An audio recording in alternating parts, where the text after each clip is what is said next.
Hello guys, how are you? Welcome to our channel Yashwant academy. So guys, तो आज का lecture है CPO exam का 11 दिसंबर का सेकेंड शिफ्ट का, जिसका टाइमिंग था 3 PM से 5 PM तक। तो पूरे 100% एक्यूरेट आंसर के साथ सारा प्रश्नों का डिटेल सॉल्यूशन मैं आपको इस वीडियो में करा रहा हूँ मेरे भाई, जो कि इम्पोर्टेंट बहुत ज़्यादा है एग्ज़ाम के व्यू से। जिनका अगर एग्ज़ाम है उनके लिए तो बहुत ज़्यादा इम्पोर्टेंट है। चलिए तो शुरू करते हैं। आज का पहला प्रश्न, बहुत सारे प्रश्न रिपीट भी हो रहे हैं, तो थोड़ा इस पर भी ध्यान दीजिएगा। वीडियो को आप 1-2 बार देख लीजिएगा, कहानी ख़त्म है, पूरा समझिए याद हो जाएगा गो थ्रू एक बार हो जाने के बाद। तो आज का पहला प्रश्न है, राजस्थान का कौन सा लोकगीत गजल और ठुमरी के समान माना जाता है? गजल और ठुमरी के समान कौन सा लोकगीत माना जाता है? तो राजस्थान का मांड लोकगीत गजल और ठुमरी के समान माना जाता है।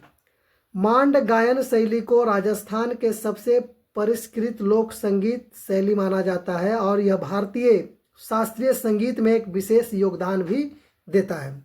चलिए अगले प्रश्न की तरफ। उत्तराखंड में समान नागरिक संहिता यूसीसी कब लागू की गई? मतलब यूनिफॉर्म सिविल कोड। उत्तराखंड में समान नागरिक संहिता यूसीसी 27 जनवरी 2025 को लागू करी गई, जिससे यह इसे लागू करने वाला भारत का पहला राज्य भी बन गया है। और अब राज्य में विवाह, तिलक, विरासत और भरण पोषण जैसे मामलों में सभी धर्मों के लिए एक समान कानून लागू हो गए हैं, जिसमें बहुविवाह पर प्रतिबंध और विवाह का अनिवार्य पंजीकरण भी शामिल कर दिया गया है। चलिए अगला प्रश्न आपका है, उत्तरी भारत की शादियों में प्रमुख रूप से कौन सा वाद्य यंत्र बजाया जाता है? तो उत्तरी भारत, इधर उत्तर प्रदेश साइड में उत्तर भारत की शादियों में प्रमुख रूप से कई वाद्य यंत्र बजाए जाते हैं, लेकिन सबसे पारंपरिक और प्रमुख है शहनाई, और बिस्मिल्लाह खां शहनाई से रिलेटेड व्यक्ति है। शहनाई को बहुत शुभ माना जाता है और इसे अक्सर धार्मिक समारोहों, शादियों जैसे महत्वपूर्ण आयोजनों में बजाया जाता है। अगला प्रश्न, अविनाश सांवले किस खेल से संबंधित है? तो अविनाश सांवले एक भारतीय ट्रैक एंड फील्ड एथलीट हैं, जो मुख्य रूप से 3000 मीटर स्टीपल चेस स्पर्धा के लिए जाने जाते हैं, जिसमें वे भारत के राष्ट्रीय रिकॉर्ड धारक हैं और उन्होंने कई अंतर्राष्ट्रीय प्रतियोगिताओं में देश के लिए पदक भी जीते हैं, जैसे कि एशियाई खेलों और डायमंड लीग में। चलिए अगला प्रश्न आपका है, जनसंख्या 2011 के अनुसार भारत का सर्वाधिक नगरीकृत राज्य कौन सा है? जनसंख्या 2011 के अनुसार गोवा भारत का सर्वाधिक नगरीकृत राज्य है, जहां लगभग 62.2% आबादी शहरी क्षेत्रों में रहती है, जबकि बड़े राज्यों में तमिलनाडु सबसे अधिक नगरीकृत है 48.4%, जिसके बाद केरल और महाराष्ट्र आते हैं। तो नगरीय में सबसे ज़्यादा 2011 के अनुसार गोवा सर्वाधिक नगरीकृत है। चलिए सेकेंड नंबर पे तमिलनाडु और उसके बाद केरल और महाराष्ट्र आते हैं। अगला प्रश्न है, पीएम गति शक्ति scheme is implemented by which ministry? किस मंत्रालय द्वारा संचालित होता है पीएम गति शक्ति योजना का संचालन? पीएम गति शक्ति योजना का संचालन किसी एक मंत्रालय द्वारा नहीं, बल्कि कई मंत्रालयों के सहयोग से किया जाता है, जिसमें मुख्य रूप से वाणिज्य और उद्योग मंत्रालय DPIIT नोडल एजेंसी हैं, जो 16 मंत्रालयों और 36 राज्यों केंद्र शासित प्रदेशों को एक डिजिटल प्लेटफॉर्म पर लाकर बुनियादी ढांचा परियोजनाओं की एकीकृत योजना और समन्वित कार्यान्वयन सुनिश्चित करता है, जिससे मल्टी मॉडल कनेक्टिविटी में सुधार हो सके, और यही है पीएम गति शक्ति योजना। भारत में मेहराब, आर्क और गुंबद डोम की शैली की शुरुआत किस वंश द्वारा की गई थी? तो भारत में मेहराब, आर्क और गुंबद की शैली की शुरुआत मुख्य रूप से तुर्क शासक जैसे दिल्ली सल्तनत के मामलुक और खिलजी वंश द्वारा की गई थी, जिन्होंने इसे मध्य एशिया और बाइजेंटाइन वास्तुकला से अपनाया और इंडो इस्लामिक शैली में विकसित किया, जिससे बड़े खुले स्थानों वाले भव्य भवनों का निर्माण भी संभव हुआ। तो आपका इसमें से जो भी आंसर था, दिल्ली सल्तनत, मामलुक या खिलजी वंश या फिर तुर्क शासक, उसमें आपको टिक कर देना था मेरे भाई। अगला प्रश्न आपका है, निम्नलिखित में से कौन सा एक इनडायरेक्ट टैक्स है? उत्पाद शुल्क, आयकर, संपत्ति कर, कॉरपोरेट कर। तो डिटेल से यहाँ देख लीजिए। उत्पाद शुल्क जो एक्साइज ड्यूटी एक अप्रत्यक्ष कर मतलब इनडायरेक्ट टैक्स है।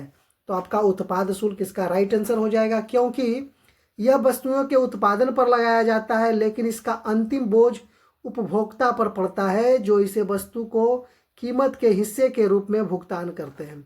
भारत में अधिकांश अप्रत्यक्ष करों को जब वस्तु एवं सेवा कर जीएसटी में शामिल कर लिया गया है। हालांकि कुछ वस्तुओं जैसे शराब और पेट्रोलियम उत्पादों पर अभी भी उत्पाद शुल्क लगाया जाता है। चलिए अगला प्रश्न आपका है, 1993 में प्रकाशित चीनी अमेरिकी लेखक की कौन सी पुस्तक पर फिल्म बनाई गई थी? तो अमेरिकी चीनी लेखक है, उनकी कौन सी पुस्तक पर फिल्म 1993 में प्रकाशित करी गई थी? चीनी अमेरिकी लेखक एमी टैन के उपन्यास द जॉय लक क्लब पर 1993 में इसी नाम से एक फिल्म बनाई गई थी। यह उपन्यास मूल रूप से 1989 में प्रकाशित हुई थी। फिल्म 1993 में रिलीज हुई और यह चीनी प्रवासी माताओं और उनकी अमेरिकी जन्मी बेटियों के बीच के जटिल संबंधों को दर्शाती है। एमी टैन ने खुद इस फिल्म की पटकथा यानी स्क्रीन प्ले सह लेखित भी करी थी। अगला प्रश्न आपका है, तो कौन सी पुस्तक पर फिल्म बनाई गई? तो द जॉय लक क्लब पे। चलिए अगला प्रश्न, निम्नलिखित में से कौन सा प्रत्यक्ष कर है, डायरेक्ट टैक्स नहीं है बोल रहा है? तो यह वह कर है, डायरेक्ट टैक्स नहीं है मतलब इनडायरेक्ट है, वही उत्पाद वाला आ जाएगा।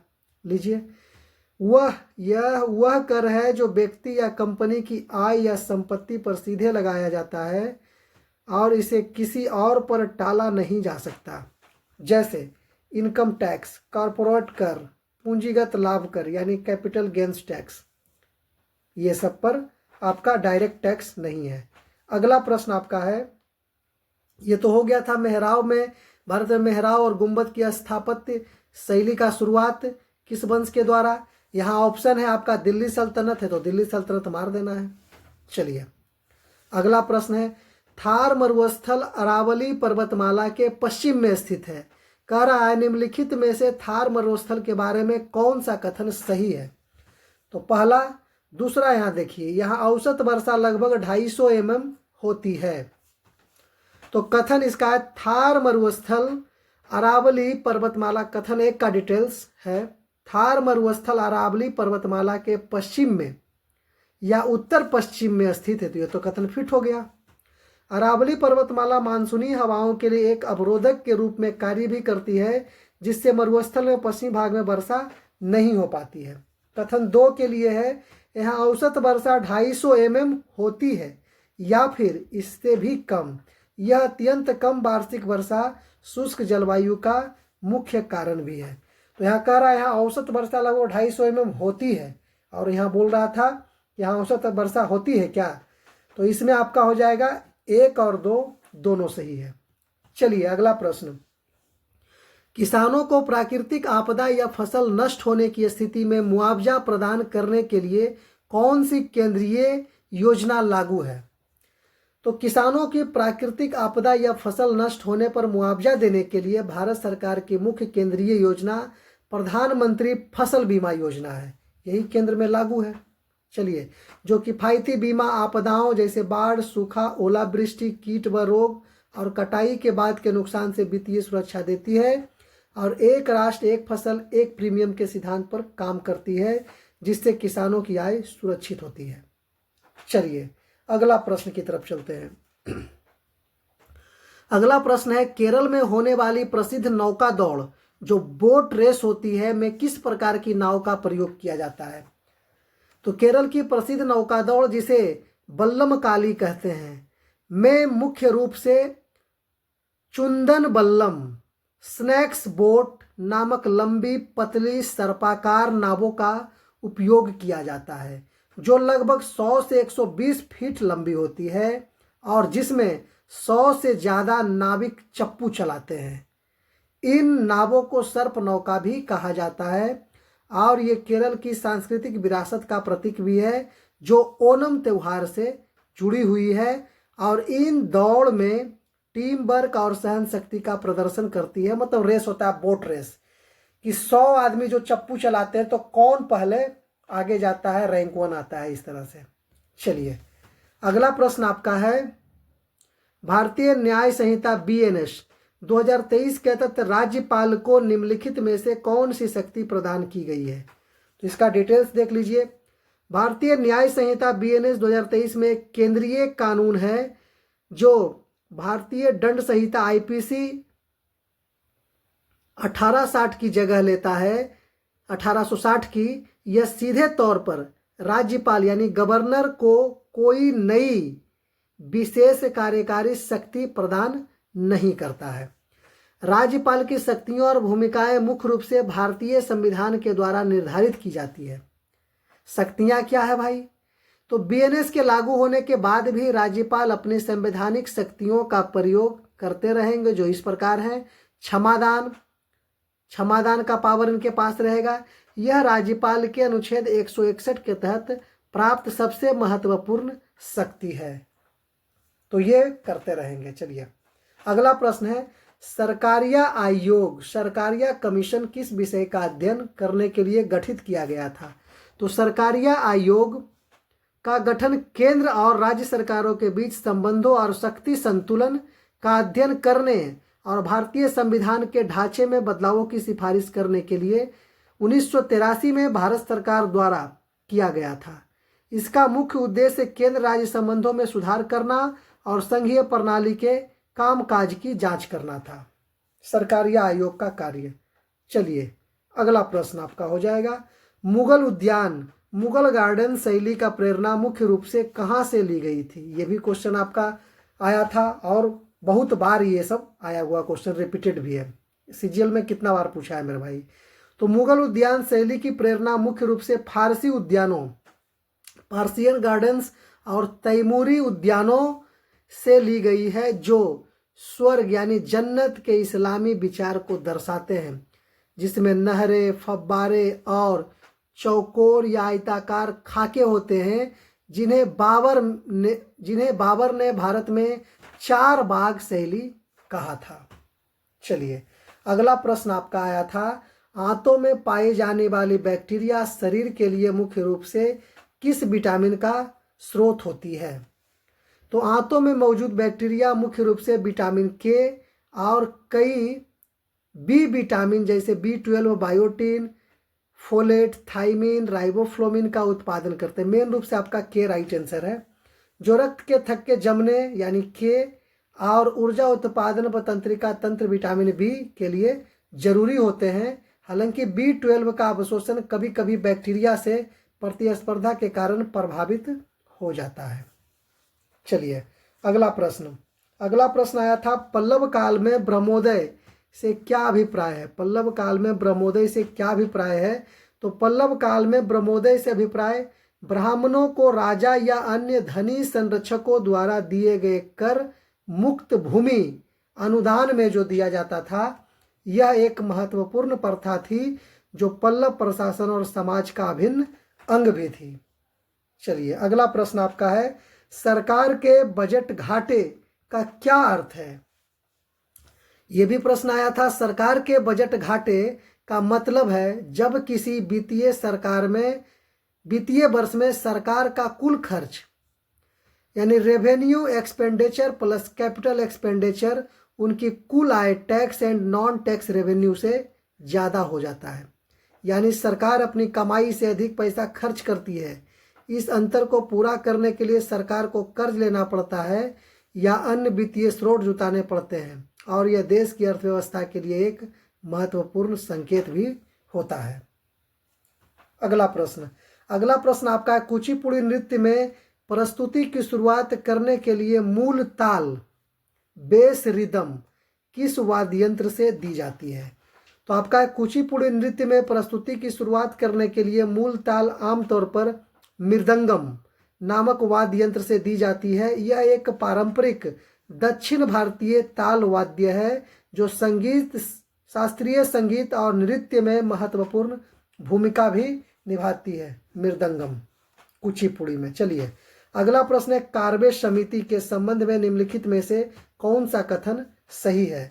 तो कार्बे समिति का गठन 1955 में ग्राम और लघु उद्योगों के विकास के लिए किया गया था, जिसने ग्रामीण क्षेत्रों में रोजगार सृजन और आर्थिक विकास के लिए लघु उद्योगों के महत्व पर जोर दिया।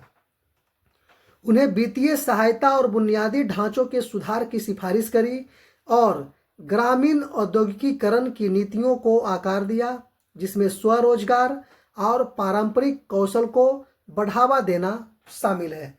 कार्बे समिति का संबंध यही था। इसमें जो कथन आपका दिया गया था, इतना में से आप चुनकर एक में मारना था आपको। चलिए अगला प्रश्न है, भारतीय न्याय संहिता बीएनएस के तहत न्यायाधीश को, क्वेश्चन वो अलग था और ये बीएनएस के तहत न्यायाधीश जज के लिए है, को निम्नलिखित में से कौन सी अतिरिक्त शक्ति प्रदान करी गई थी? तो न्यायाधीश 7 वर्ष से अधिक समय से लंबित अत्यंत भयावह अपराध के मामले में पुलिस को आवश्यक कार्रवाई करने का निर्देश दे सकते हैं। हीनियस ऑफेंस के मामले में जो 7 वर्ष से अधिक लंबित है, उसको पुलिस कार्रवाई करने का निर्देश दे सकते हैं। चलिए अगला प्रश्न आपका है, मानव विकास रिपोर्ट ह्यूमन डेवलपमेंट रिपोर्ट की आलोचना क्यों की जाती है? तो मानव विकास रिपोर्ट और उनके मुख्य सूचकांक HDI की आलोचना मुख्य रूप से इसके सीमित आयामों, आर्थिक कारकों पर अत्यधिक जोर, असमानताओं को ठीक से न दर्शाने और नीतिगत निर्णयों को प्रभावित करने में भ्रामक होने के कारण की जाती है, जिससे यह स्वास्थ्य, शिक्षा और आय के अलावा सामाजिक, राजनीतिक और पर्यावरणीय पहलुओं जैसे महत्वपूर्ण पहलुओं को नज़रअंदाज कर देती है। तो आप देख लेते हैं इसमें किस तरह से आया था। अगला प्रश्न है, रास बिहारी बोस फाउंडेड विच ऑर्गेनाइजेशन, किस संगठन की स्थापना रास बिहारी बोस ने करी थी? तो इन्होंने किया था इंडियन इंडिपेंडेंस लीग, यानी भारतीय स्वतंत्रता लीग की स्थापना करी थी। इसका उद्देश्य भारत से बाहर रहने वाले भारतीयों को संगठित करके ब्रिटिश शासन से आज़ादी के आंदोलन का समर्थन करना था और वे बाद में आज़ाद हिंद फौज यानी भारतीय राष्ट्रीय सेना के गठन और संचालन में भी महत्वपूर्ण भूमिका निभाई थी। रास बिहारी का बोस का जो संगठन था इंडियन इंडिपेंडेंस लीग, वो बाद में आगे चलकर आज़ाद हिंद फौज के नाम से प्रसिद्ध हो गया था। चलिए अगला प्रश्न है आपका, निम्न में से कौन सी विटामिन छोटी आंत द्वारा उत्पादित नहीं किया जाता? तो छोटी आंत स्वयं विटामिन का उत्पादन नहीं करती है, हालांकि छोटी आंत में मौजूद बैक्टीरिया यानी सूक्ष्मजीव कुछ महत्वपूर्ण विटामिनों के संश्लेषण में मदद करते हैं, जिनमें मुख्य रूप से विटामिन B12 और विटामिन K भी हैं। चलिए आपका अगला प्रश्न, भारत के 2040 स्पेस स्टेशन मिशन के लिए संसद में किस प्रक्षेपण वाहन को मंजूरी दी गई थी? तो ये प्रश्न आपका RRB ग्रुप D का भी एग्जाम में पूछा है मेरे भाई। भारत के 2040 तक चंद्रमा पर मानव विकास और भारतीय अंतरिक्ष स्टेशन की स्थापना के लक्ष्यों को प्राप्त करने के लिए संसद ने next generation launch vehicle NGLV के विकास को मंजूरी दी है। NGLV एक मध्यम से सुपर हैवी लिफ्ट प्रक्षेपण यान लॉन्च व्हीकल है, जिसे वर्तमान में इसरो द्वारा विकसित किया जा रहा है। इस परियोजना को सितंबर 2024 में केंद्रीय मंत्रिमंडल द्वारा अनुमोदित किया गया था। तो इस लॉन्च व्हीकल का नाम क्या है? NGLV। Next generation launch vehicle. चलिए अगला क्वेश्चन है, पेरिस ओलंपिक 2024 में भारोत्तोलन में भारत की पदक उम्मीद कौन सी थी? तो पेरिस ओलंपिक 2024 के भारोत्तोलन में वेट लिफ्टिंग में भारत की प्रमुख पदक उम्मीद मीराबाई चानू थी। वह महिला 49 किलोग्राम वर्ग में प्रतिस्पर्धा कर रही थी और टोक्यो ओलंपिक 2020 में रजत पदक विजेता होने के कारण उनसे काफ़ी उम्मीदें थी। अगला प्रश्न पूछा था, भारत में प्रसिद्ध 400 मीटर धावक कौन है? तो भारत के प्रसिद्ध 400 मीटर धावकों में मिल्खा सिंह, हिमा दास, जिन्हें ढिंग एक्सप्रेस के नाम से जाना जाता है, मोहम्मद अनस याहिया, हालिया समय में विद्या रामराज जो बाधा दौड़ में है, रेजोआना मलिक, हिना जैसी उभरती प्रतिभाएं शामिल हैं जिन्होंने अपनी अपनी पीढ़ी में देश के लिए महत्वपूर्ण उपलब्धियां हासिल करी है और रिकॉर्ड बनाए हैं, जो भारतीय स्प्रिंटिंग में दृढ़ संकल्प और गति का प्रतीक भी हैं। तो इनमें से जो भी ऑप्शन था आपको लगा देना था। अगला प्रश्न है, जुलाई 2024 में द्रौपदी मुर्मू को किस देश का सर्वोच्च नागरिक सम्मान मिला? तो 6 अगस्त 2024 को उन्हें फिजी का सर्वोच्च नागरिक सम्मान companion of the order of Fiji से सम्मानित किया गया। फिर 10 अगस्त 2024 को इन्हें तिमोर लेस्ते का सर्वोच्च नागरिक सम्मान grand collar of the order of Timor Leste भी प्रदान किया गया। तो इन दोनों में जो आपका ऑप्शन था आपको लगा देना है। चलिए अगला प्रश्न है, गरुड़ स्तंभ किससे संबंधित है? तो आपका हेलियोडोरस से। हेलियोडोरस से गरुड़ स्तंभ जो हेलियोडोरस द्वारा स्थापित था, मुख्य रूप से भगवान विष्णु यानी वासुदेव से संबंधित है, जिसे यूनानी राजदूत हेलियोडोरस ने 2री शताब्दी ईसा पूर्व में बनवाया था, जो भागवत धर्म और वासुदेव कृष्ण के प्रति अपनी निष्ठा व्यक्त करता था, जो विष्णु के वाहन गरुड़ के प्रतीक के रूप में स्थापित किया गया था। यह यूनानी और भारतीय संस्कृतियों के मिलन का प्रतीक भी है। अगला प्रश्न है, नवरात्रि की पूजा मुख्य रूप से किस देवी को समर्पित होती है? तो नवरात्रि की पूजा मुख्य रूप से देवी दुर्गा और उनके 9 अलग अलग स्वरूपों यानी नव दुर्गा को समर्पित होती है, जो शक्ति, बुद्धि, साहस और समृद्धि का प्रतीक है। और इन 9 दिनों में भक्त उन्हें इन रूपों में पूजा करके आशीर्वाद प्राप्त करते हैं। अगला प्रश्न है, पीएम फसल बीमा योजना कब शुरू हुई? तो ये शुरू हुई थी 13 फरवरी 2016 को शुरू करी गई थी प्रधानमंत्री फसल बीमा योजना। अगला प्रश्न आपका है, madam president the biography of Draupadi Murmu पुस्तक के लेखक कौन है? तो इस पुस्तक के लेखक संदीप साहू हैं। यह पुस्तक भारत की 15वीं राष्ट्रपति द्रौपदी मुर्मू की पहली व्यापक और प्रामाणिक जीवनी है, जिसे एक वरिष्ठ पत्रकार ने लिखा है। तो इतना तक क्वेश्चन पूछा था मेरे भाई। तो वीडियो कैसा लगा कमेंट में जरूर लिखिएगा, और चैनल पर नए हैं तो सब्सक्राइब जरूर कीजिएगा मेरे भाई। चलिए धन्यवाद।